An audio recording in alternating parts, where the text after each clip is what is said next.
Well, she's beautiful, talented and generous, but you don't want to be on the receiving end of this lady's forehand. Tonight we bring you a young tennis star with plenty of fight, not just to regain her #1 ranking, but to help free children from violence. Let's get you connected.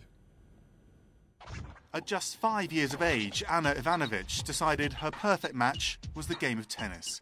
11 years later, she was turning heads and made her professional debut. The young Serbian player with supermodel looks enjoyed a meteoric rise on and off the court.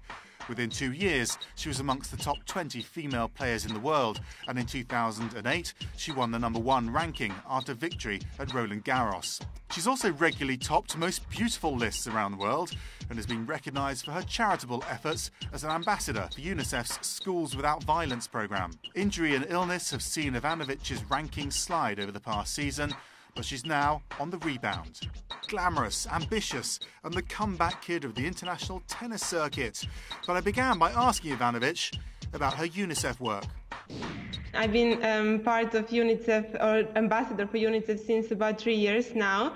And today we had interaction with the kids, which was really nice. And we discussed some problems and issues they have in a school considering violence, not only physical, but also verbal.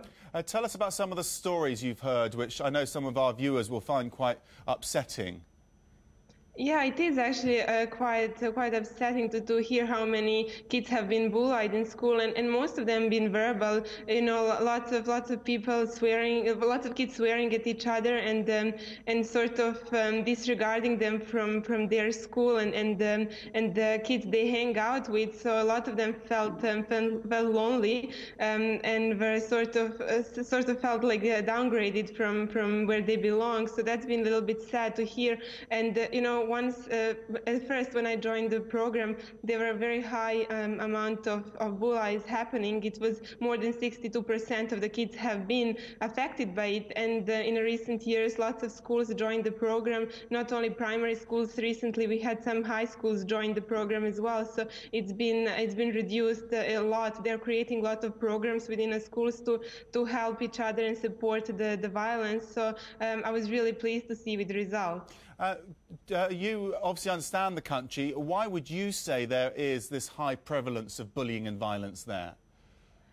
I think there is problem in every environment, and here I just feel that some kids maybe feel a little bit threatened also back home, and then they bring it to school, and that's their way of trying to be superior and trying to maybe feel good about themselves while bringing other people down, and that's what's a little bit sad to see. And I think it's been a little bit more exaggerated here in Serbia rather than in other countries. So we really try to. And I really try to talk to them and bring them my experiences from not only time when I was in school, but also while traveling. And I can see it, you know, giving results. And kids are very happy to hear the stories, and that they hear that it's not only them being part of the bullying happening. And if I could just ask you a bit about your childhood. There is this story we wanted to ask you about and wanted to clear this one up. All these stories we hear about you playing tennis in an empty swimming pool, which is why you're so successful at hitting accurate shots. Give us the true story on that and those early days there in Serbia. Yeah, well, that's a true story. It's a big Olympic swimming pool, and that's been probably the only indoor court that we had at the time.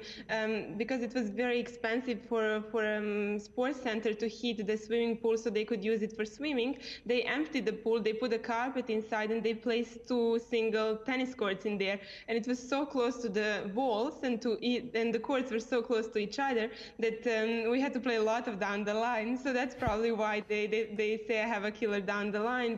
And on your tennis career, Dennis Tang has got a question. He said, in your career, you've worked with several coaches. Who do you think has contributed most to the development of your game as we know it today? Obviously, I worked with a few different coaches that brought a lot of things to my game, and it's very hard to contribute everything to one. But I definitely had a lot of success working with Sven and Adidas program. It's been a big part of my career. I spent more than 4 years working with him, and that was the time when I reached the #1 position and won French Open. So probably that's the most memorable one. It must be nice for you to be at home right now. And Darko's asking, have you managed to keep a healthy balance between tennis and the WTA Tour and your personal life back home? That's probably the hardest part. I'm in Belgrade. Actually, I just got to Belgrade today, and I'm going to spend only 2, 3 days here before heading off to do some preparation work. But that's probably the hardest part. We spend a lot of time in the airplanes and airports, so it's just part of my basically everyday life, and I enjoy traveling, which helps a lot with what I do. But sometimes you do get tired, and sometimes it is hard being on a tour for so long. But that's why we have Skype and friends that we can keep in touch with. Tameke and Steve asked, will you regain your #1 spot in 2011? That's my goal, and I'm going to work very hard for it. I had a great finish of this year, and I'm very inspired and motivated to work in the off-season and get ready for next year. And I'm very positive I can get back to top 10, and would be great to reach as far as #1.